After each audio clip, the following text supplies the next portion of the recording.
कांग्रेस नेतृत्व की सरकार ने श्रीमती इंदिरा गांधी जी के नेतृत्व में उस संविधान का गला घोंटने का कार्य किया था जिस संविधान की शपथ लेकर के वह देश की प्रधानमंत्री बनी थी। कांग्रेस भले ही चेहरे बदले हों, लेकिन आज उसका चरित्र आज भी वही अधिनायकवादी है, तानाशाही पूर्ण है। लोकतांत्रिक मूल्यों और संवैधानिक संस्थाओं पर आज भी उसका विश्वास नहीं है। कांग्रेस के इन काले कारनामों की एक लंबी फेहरिस्त में आपातकाल भी आता है। आपातकाल की उस काली घटा को वर्तमान पीढ़ी को अवगत कराने के लिए आज देश की संसद ने एक ऐतिहासिक निर्णय लेकर के यह निंदा प्रस्ताव पारित किया है। ये सचमुच एक अभिनंदनीय प्रयास है, वर्तमान पीढ़ी को बताने का प्रयास है। आज का दिन एक ऐतिहासिक दिन है। दुनिया के सबसे बड़े लोकतंत्र भारत की संसद में नवगठित संसद और नव निर्वाचित लोकसभा के माननीय अध्यक्ष श्री ओम बिरला जी ने आपातकाल के 50 वर्ष पूर्ण होने पर आपातकाल के विरोध में एक निंदा प्रस्ताव पारित किया है। मैं उनके इस प्रयास के लिए माननीय श्री बिरला जी का हृदय से अभिनंदन करता हूं। उन्हें अंतःकरण से धन्यवाद देते हुए सभी नवनिर्वाचित माननीय संसद सदस्यों को अपनी हृदय से बधाई भी देता हूं और इस प्रस्ताव के लिए आभार भी व्यक्त करता हूं। हम सब जानते हैं कि 25 जून 1975 मध्य रात्रि में तत्कालीन कांग्रेस नेतृत्व की सरकार ने श्रीमती इंदिरा गांधी जी के नेतृत्व में उस संविधान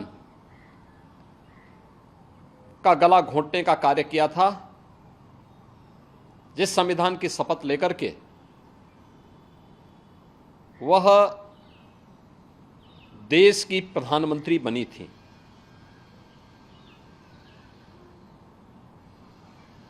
यह न केवल संविधान का गला घोंटने का उनकी कुत्सित प्रयास थे, बल्कि एक प्रकार से लोकतंत्र की हत्या करने का प्रयास था। 50 वर्ष बीतने के उपरांत कांग्रेस के इस काले कारनामों को जनता तक पहुंचाना आवश्यक है। आज भारत की संसद ने वही कार्य किया है, क्योंकि कांग्रेस का वर्तमान नेतृत्व जिस तरीके से देश की जनता को गुमराह कर रहा था, संविधान के नाम पर, आरक्षण समाप्त करने के नाम पर,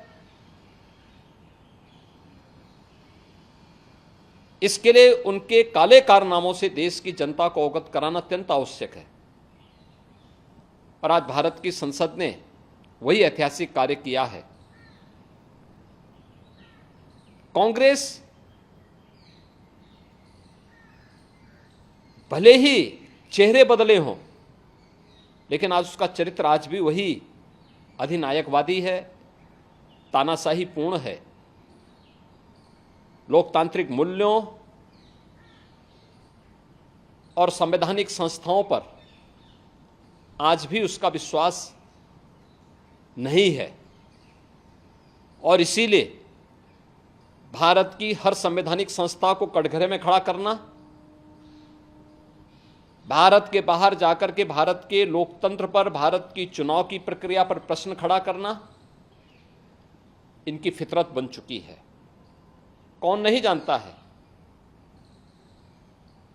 कि कांग्रेस ने संविधान लागू होने से लेकर के 2014 तक 75 बार भारत के संविधान में संशोधन किए।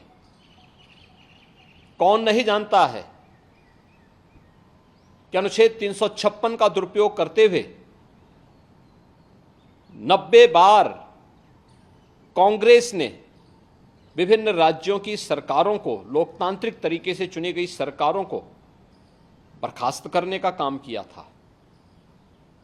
कौन नहीं जानता है कि अपने राजनीतिक स्वार्थों के लिए कांग्रेस ने देश की अखंडता के साथ खिलवाड़ किया और कांग्रेस के इन काले कारनामों की एक लंबी फेहरिस्त में आपातकाल भी आता है। आपातकाल की उस काली घटा को वर्तमान पीढ़ी को अवगत कराने के लिए आज देश की संसद ने एक ऐतिहासिक निर्णय लेकर के